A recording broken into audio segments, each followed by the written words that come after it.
Amém. Vamos então estarmos passando o nosso estudo bíblico. Eu os convido para que estejamos abrindo as nossas Bíblias no livro de 1 Coríntios, capítulo 13, verso de número 13. 1 Coríntios, capítulo 13, apenas o verso 13. Palavra de Deus, esse texto nos diz o seguinte: 1 Coríntios capítulo 13, verso de número 13.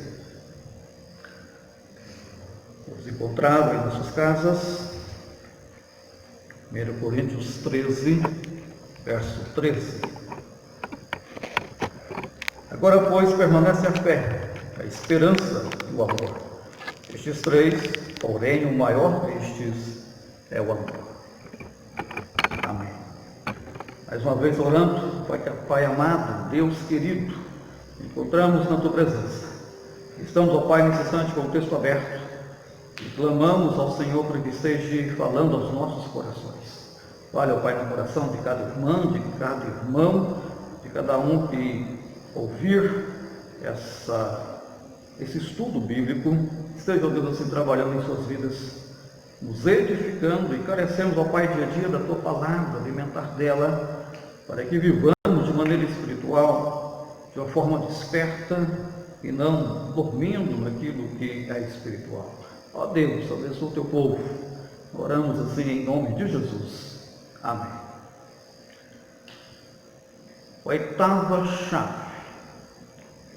A sexta chave foi sobre o amor, a prática do amor verdadeiro, do amor ágape, do amor chamado de amor sacrificial. A sétima, quinta-feira passada, falamos sobre essa sétima chave que é a respeito da oração, a própria oração. E muito pode, diante de Deus, a oração do justo, ela é eficaz. Deus age na vida das pessoas a partir do nosso clamor, como uma resposta à nossa oração. E hoje nós vamos então falar sobre a oitava chave. Qual é a esperança? E o autor do livro que trata sobre o crescimento espiritual, John MacArthur, ele chama de destrancando a caixa de tesouros. Claro, chave para abrir. Esse tesouro então se chama esperança. É verdade que tem muitas outras virtudes importantes, como no 1 Coríntios 13, que a gente leu, traz três virtudes, Esperança, o amor e a fé. E dessas três, então, a mais importante, ou a maior dessas três, é o amor, mas a esperança também é algo muito valioso. John MacArthur diz que a esperança é uma das melhores palavras do vocabulário cristão. Temos aqui neste texto, de 1 Coríntios 13, diz ele, uma tríade de virtudes cristãs. E uma delas é a esperança.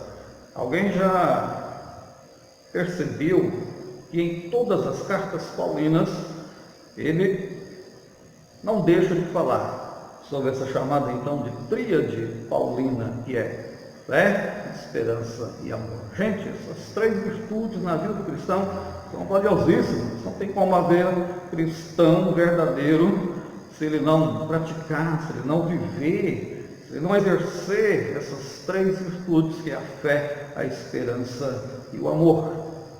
Continua John MacArthur dizendo que a maturidade espiritual obrigatoriamente inclui uma viva esperança. A própria palavra esperança brilha como a luz na escuridão, gozo em meio à tristeza, vida em meio à morte. Você pode imaginar como é a vida das pessoas que alimentam de falsas esperanças?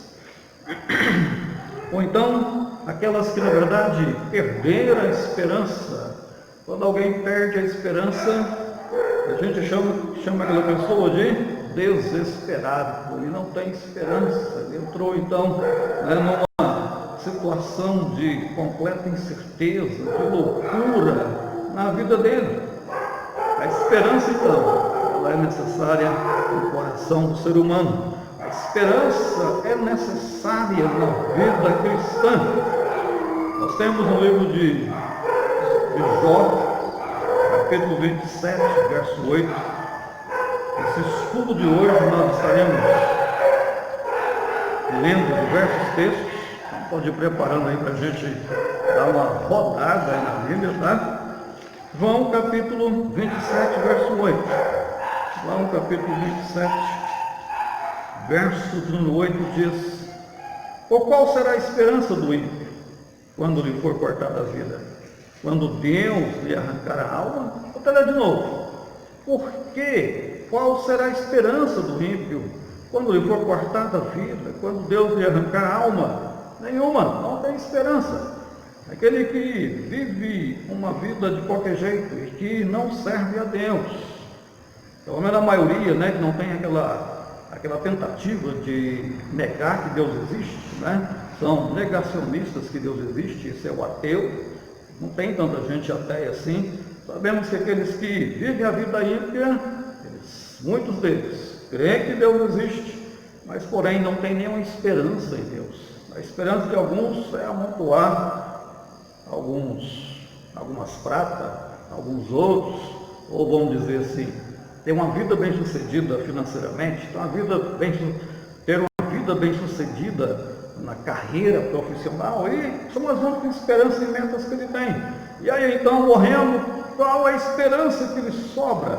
Na verdade, eles nem pensam a respeito da morte, porque seria algo terrível para eles. É nesse sentido que realmente há uma diferença muito grande entre o crente e o não crente. O crente sabe que ele morre e as coisas melhores virão para ele. E ele consegue pensar na morte.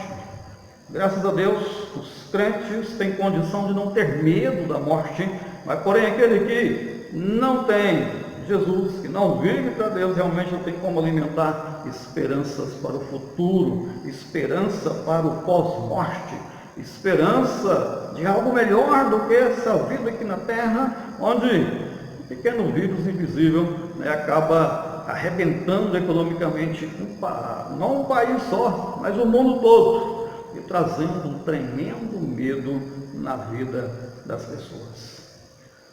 Nós temos então mais textos. John MacArthur continua dizendo: há também pessoas descritas na Bíblia como não tendo esperança, foi o que eu acabei de colocar. O mundo pagão está sem esperança e sem Deus. Quem é que afirma isso? Exatamente a Bíblia. Na carta de Efésios, capítulo 2, verso 12, nós encontramos essa afirmação. Que antes da gente converter, nós não tínhamos esperança e éramos sem Deus, sem esperança. Efésios capítulo 2, verso 12, nós encontramos aqui a seguinte afirmação. Verso 12 é melhor o verso de número 2, né? Esse aqui fica mais claro. Vamos lá. Nos quais andaste outrora, segundo o curso deste mundo, segundo o príncipe da potestade do ar, do espírito que agora atua nos filhos da desobediência. Esse é o quadro, né, nosso antes de ter convertido. Mas agora o verso 12 completa. Naquele tempo, a gente estava sem Cristo, separados da comunidade de Israel, porque a igreja é o Israel espiritual de Deus, tá? E estranho às alianças da promessa, não tendo esperança e sem Deus no mundo. Até mesmo porque havia uma crença já praticamente popular, que entrou por meio da filosofia da Grécia e que acabou passando a ser bastante crida por algumas pessoas, era aquela questão de que o corpo era mau, mas o espírito era bom. E que de uma hora a outra, quando a pessoa morresse, o espírito então se libertaria do corpo. Mas só que ele sairia do corpo não para viver uma vida boa e feliz. Ele sairia do corpo e passaria a eternidade lamentando a existência que ele teve.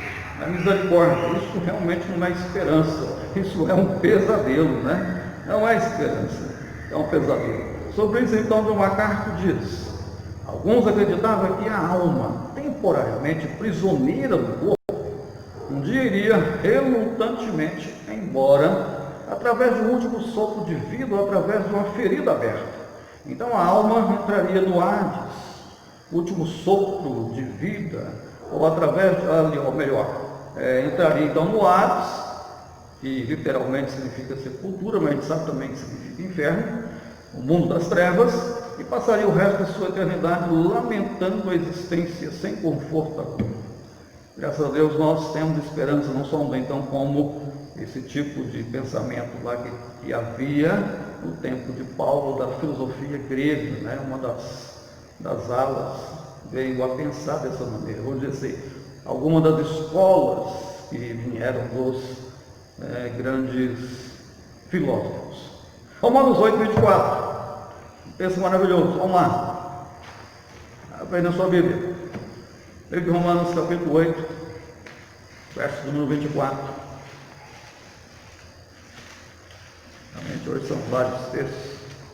Romanos, capítulo 8, verso 24, nos diz o seguinte: porque na esperança fomos salvos.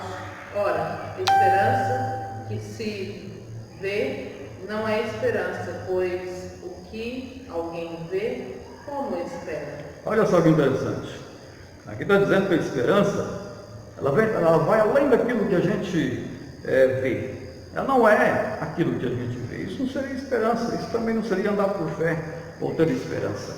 A esperança é aquilo que você não vê. A esperança é você acreditar que hoje está ruim, mas que amanhã e depois da manhã, você buscando a Deus, você vai estar melhor.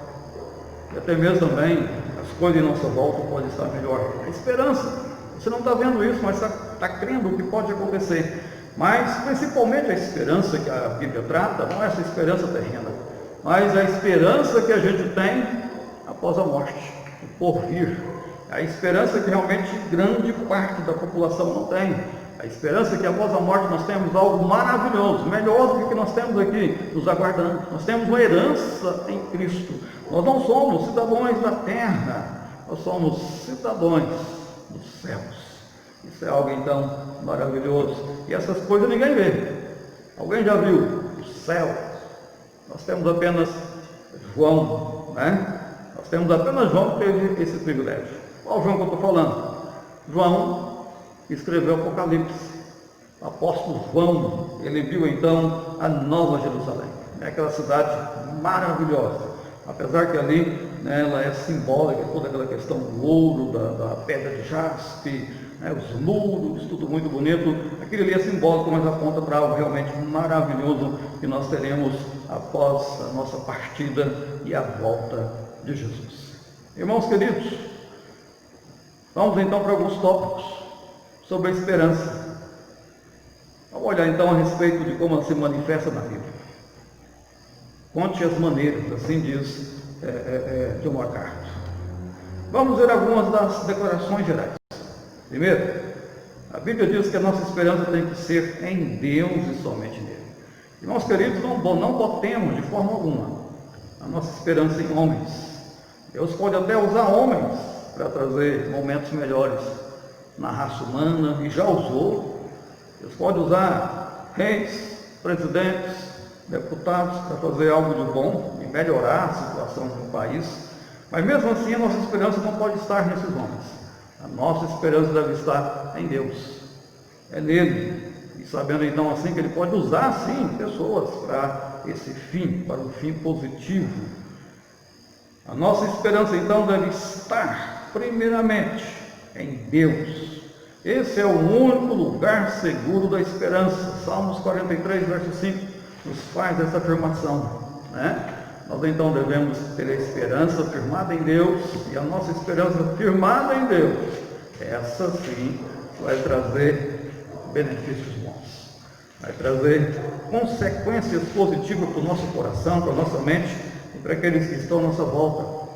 Salmos 43, verso número 5 diz: por que está batido a minha alma? O que te perturba dentro de mim? Espera em Deus, pois ainda louvarei a Ele meu auxílio e Deus meu. Qual que é a resposta do próprio salmista para a sua alma, o seu, aquela inquietude dentro do coração dele, né, trazendo angústia, ansiedade. E qual que é a resposta que ele mesmo tem? Uma resposta que vem de Deus é: espera em Deus, pois ainda louvarei. Louvarei aí significa o seguinte: ainda vou agradecer a Deus, porque Ele vai realmente agir na minha vida. Esperança do agir de Deus na vida desse homem, desse salmista que escreve o Salmo 40, o Salmo 42, né? O Salmo 43 são muito parecidos. O Salmo 42 e o Salmo 43 são os mesmos autores. A Bíblia também nos diz que a esperança, ela é uma dádiva de Deus, tá bom? É um presente que vem de Deus. Talvez se a nossa esperança não está muito boa, vamos então pedir a Deus para aumentar a nossa esperança. Vamos adquirir essa esperança, vamos cultivar essa esperança. Segunda Tessalonicenses vai nos mostrar que essa esperança, a esperança do crente, essa esperança maravilhosa, ela vem de Deus. Agora é um livrinho difícil de achar. Segunda Tessalonicenses, capítulo 2, verso 6. Vamos lá para esse texto. Livro de Tessalonicenses, tá? O segundo Tessalonicenses, capítulo 2, verso 16, que nos diz assim: ora, nosso Senhor Jesus Cristo, vemos novamente, ora, nosso Senhor Jesus Cristo mesmo e Deus, o nosso Pai, que nos amou e nos deu eterna consolação e boa esperança pela graça. Então é Deus mesmo que nos concede a esperança e através da graça. Não é um merecimento nosso, mas a nossa esperança então ela pode realmente se robustecer e ser uma esperança firme e inabalável. Continua de MacArthur. Esta é uma bênção, mas tem um princípio e um meio também. Como que é isso? Deus nos dá a esperança, confiança, nos consola, nos traz segurança em relação ao futuro. A esperança, ela nos dá essa condição de olhar para um futuro de uma maneira otimista e não pessimista. Agora, a falta de esperança pode fazer com que as pessoas olhem para o futuro com medo, temendo, porque ele não tem segurança quanto às coisas que vão vir. O crente não, ele sabe que Deus está no controle. Ele sabe que todas as coisas cooperam para o bem do crente, para o nosso bem. Ele sabe então que as coisas que são melhores não estão acontecendo agora, ainda vai acontecer, que é a volta de Jesus, que é o reino de Deus pleno, que é a nova Jerusalém, e é também, se a gente morrer antes de Jesus voltar, nós partirmos e estarmos no céu com Ele. São coisas bem melhores. A esperança então do cristão deve ser grande, e ela é grande. John MacArthur continua dizendo: onde a gente consegue esse dom? Onde a gente consegue essa virtude? É Deus que nos dá. Mas aonde a gente pode então obtê-la? Romanos capítulo 15, verso 4 nos traz a resposta. Romanos capítulo 15, verso 4 nos traz essa resposta. Eu pergunto para você, será onde que a gente obtém, recebe? Qual que é o meio que Deus deixou para a gente receber esse presente maravilhoso que se chama esperança? Romanos capítulo 15, verso 4. Romanos. Pois tudo quanto outrora foi escrito para nosso ensino foi escrito, a fim de que, pela paciência e pela consolação das Escrituras, tenhamos esperança. Então é na Bíblia, é através da Bíblia que você adquire esperança.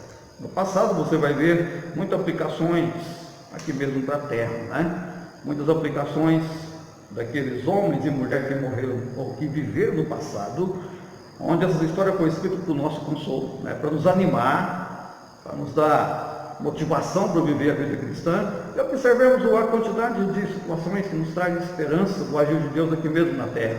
Olhamos para Ana, uma mulher angustiada, uma mulher que era estéril e que não havia também nenhuma promessa de Deus dizendo: olha, Ana, eu vou te dar um filho. Não tinha essa promessa. Mas ela, crendo que Deus era poderoso para ouvi-la, ela se agarrou à oração. E a esperança que Deus, na verdade, ia trazer uma intervenção, realmente ia dar um filho para ela, ia intervir na vida dela, ia fazer aquilo que era impossível na vida dela. Irmãos queridos, realmente isso aconteceu. Aquela mulher recebeu a esperança que ela tinha, ela foi agraciada, abençoada. Para Abraão e para Sara, parece que a situação era um pouco melhor do que a da própria Ana, porque Abraão e Sara, Deus tinha falado, olha, eu vou te dar um filho. Só que foi postergando, demorando, até chegar também numa situação que já era impossível Sara ter um filho. Mas Deus então também agiu na vida de Sara, e ela teve um filho chamado Isaque, o filho da promessa. Irmãos queridos, onde podemos obter então essa virtude chamada esperança? Na Bíblia. Não só no Antigo Testamento, mas no Novo Testamento, a Bíblia toda. Ela vai então nos trazer esperança. Tessalonicenses capítulo 5, verso 8. 1 Tessalonicenses agora, capítulo 5, verso 8. Vai trazer mais alguns detalhes. Livro de 1 Tessalonicenses capítulo 5, verso número 8. Encontrou, pode ler.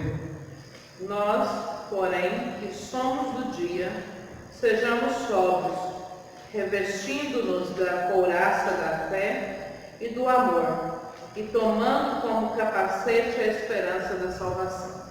Aí ele vai nos dizer que nós somos do dia, nós não somos da noite, nós não somos das trevas, somos da luz, é a mesma ideia, o mesmo sentido, e nós temos então a esperança, ou melhor, nós então podemos aí passar a mão ao capacete da salvação. Como que é mesmo aí as últimas palavras aí? No verso 8. E tomando como capacete a esperança da salvação. A esperança da salvação. Irmãos, a Bíblia fala sobre a salvação de duas maneiras. Ela fala do que já está acontecendo aqui agora, nós já somos salvos em Cristo Jesus, mas também fala sobre a salvação no sentido mais para o porvir, e na verdade é a planificação dessa salvação na nossa vida.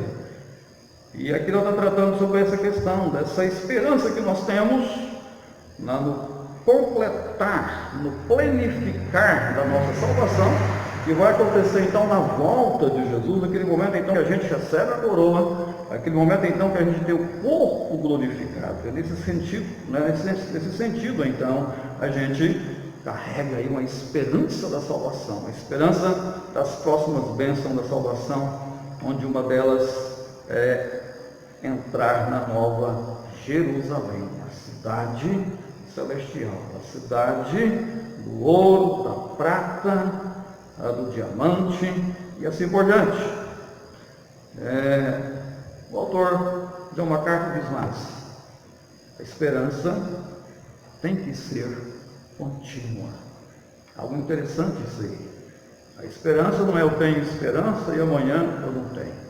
Ou eu cultivo a minha esperança hoje, mas amanhã eu duvido dela. Não, é assim não.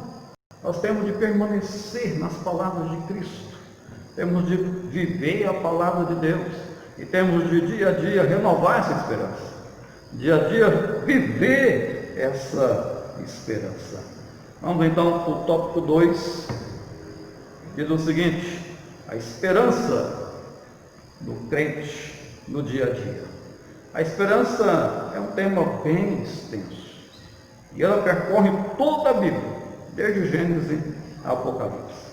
Estudamos até aqui a esperança de uma forma mais geral. Agora veremos essa esperança de uma maneira mais específica, voltada para a manifestação da nossa salvação em Cristo no futuro.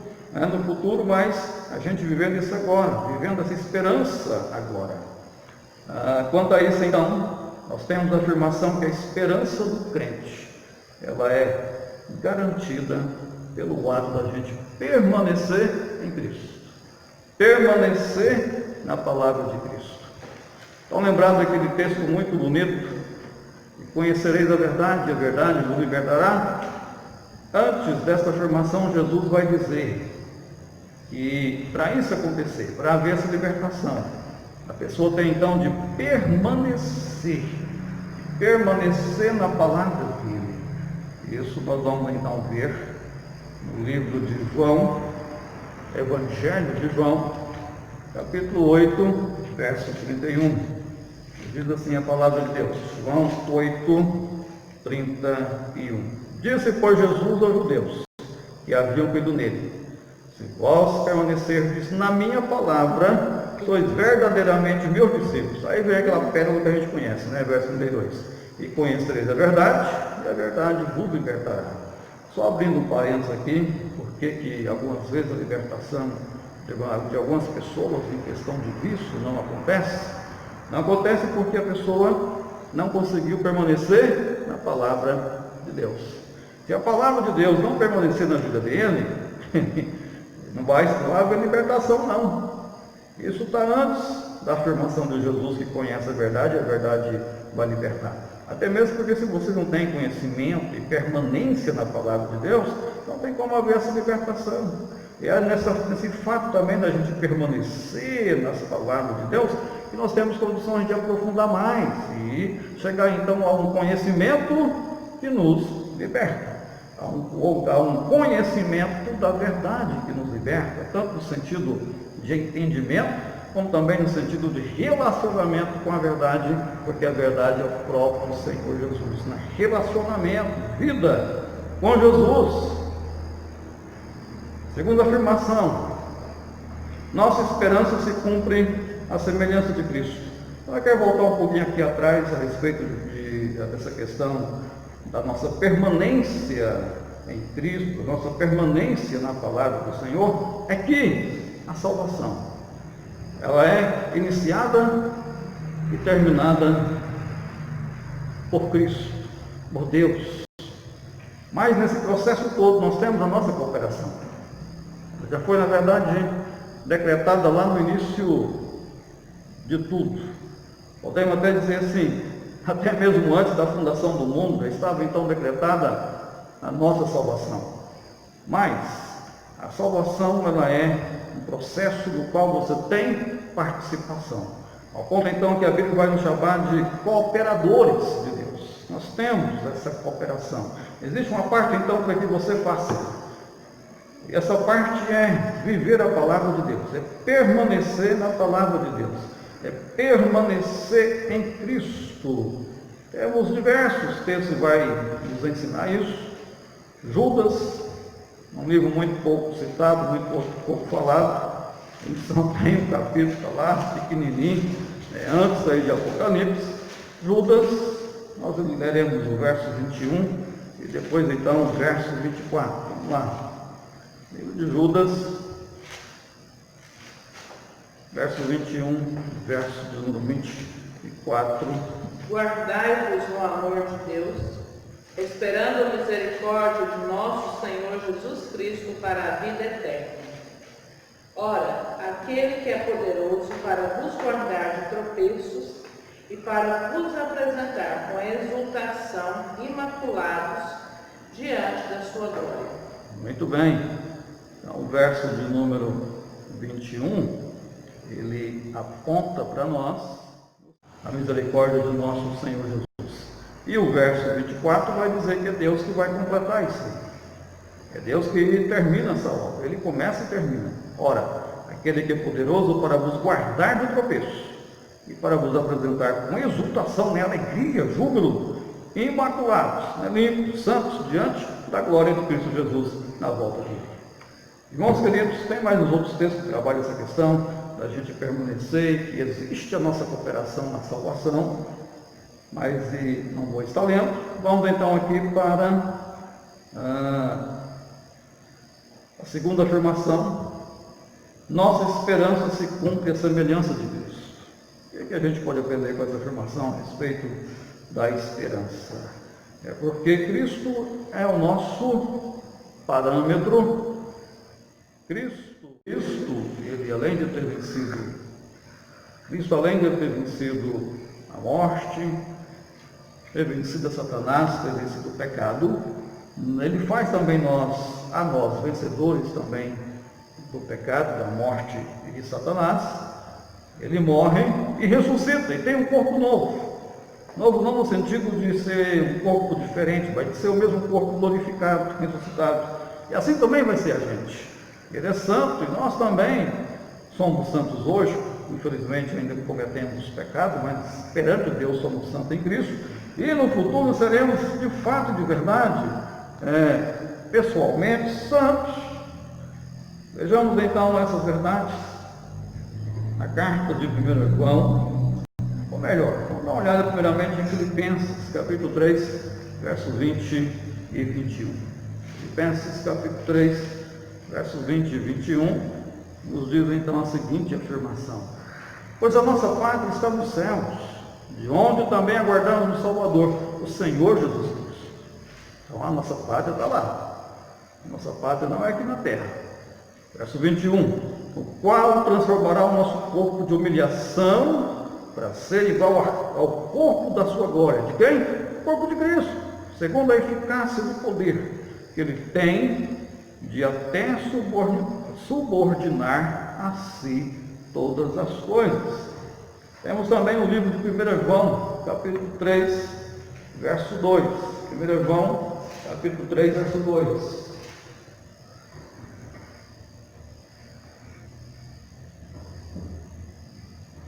Amados, agora somos filhos de Deus e ainda não se manifestou o que haveremos de ser. Sabemos que quando Ele se manifestar, seremos semelhantes a Ele, porque haveremos de vê-lo como Ele é. Exatamente. Então, quando Ele manifestar, nós saberemos como Ele é. E seremos como Ele. Teremos um corpo glorificado e, além de tudo, um corpo completamente santo. Um corpo, então, que não corrompe. Então, uma carta, então, continua dizendo: você se tornou filho de Deus? Sabemos que sim, em Cristo Jesus. Quando? No momento em que nós cremos em Jesus e recebemos Jesus como filho. Você agora é um filho de Deus a partir daí. É certo que sim. Note os 3 passos. Primeiro, isso os fatos que vai acontecer e que nos leva a ser igual a Jesus. Primeiro, ele se manifestará. Depois, nós o veremos. Ele manifesta no céu, nós então o veremos como ele é. E finalmente seremos semelhantes a ele, com o corpo glorificado, restaurados, santificados. Que maravilha! É o seu plano para nós. Deus vai tornar todo cristão semelhante a Cristo. Naturalmente, no momento que você ainda não foi coroado, nós ainda não recebemos a coroa, ainda temos que lutar contra o pecado, contra a fraqueza mortal, e até mesmo em alguns momentos contra as sortes do diabo. Mas você não deixa de ser filho de Deus. É que Deus ainda não terminou a obra de artista dele em nós, nos transformando já agora mesmo, rumos a Cristo Jesus, nos transformando a parecermos com Jesus. Esse processo já começa aqui. Nós vamos então assemelhando a Jesus, não na forma física ou racial, não. No caráter, na personalidade. Terceira e última afirmação: nossa esperança é caracterizada pela pureza. A Bíblia então enfatiza muito a questão da santificação, de sermos puros. E a nossa esperança então, ela carrega essa característica. Nós temos 1 João capítulo 3, verso 3, que diz: e assim mesmo se purifica todo que nele tem essa esperança, assim como ele é puro. Nós então depositamos a nossa fé em Cristo, a nossa esperança em Cristo. Nós então somos purificados, somos também declarados santos em Cristo Jesus. Então uma carta diz: se você realmente tiver esta esperança e souber que um dia será como Cristo, isso deverá modificar a sua vida e a sua maneira de viver. O conhecimento de que um dia você será como Cristo deverá também motivá-lo a tornar-se semelhante a Ele. Quando? agora. Nós temos até um livro, ele é até um pouco fictício, né, que faz a seguinte pergunta: em seus passos, o que faria Jesus? Então ele trabalha nessa questão da gente parecermos com Jesus no nosso dia a dia, na prática daquilo que é bom, daquilo que é construtivo, daquilo então que nos leve a andarmos da maneira que Cristo andou, a realmente sermos discípulos de Jesus, porque discípulo é o mesmo que aluno. Discípulo é aquele que caminha após as pegadas do seu mestre. Assim então nós devemos viver. Nós então, diante desse estudo, nós temos o desafio de termos esperança. O crente não pode viver sem esperança. Uma das coisas que fazem muitas pessoas acabar com a própria vida, suicidar, essa falta de esperança. É aquele então desespero que toma conta da pessoa, que olha para o futuro e parece que não vê que pode melhorar. Perde-se essa esperança, perde-se essa fé. É por isso que o suicídio não é bem-vindo no meio cristão. Geralmente nós combatemos com bastante veemência para que as pessoas não venham a suicidar, mesmo que talvez passe por um momento de desespero, mas que no fundo desse desespero, lembre-se que Deus está com você e que Ele pode fazer um amanhã melhor para você. Mesmo que a sua vida esteja acabada, Deus pode renovar a sua vida. Mesmo que você olhe para o futuro e não veja nada de bom, mas isso na sua forma de olhar, porque Deus pode trazer um futuro muito bom para você.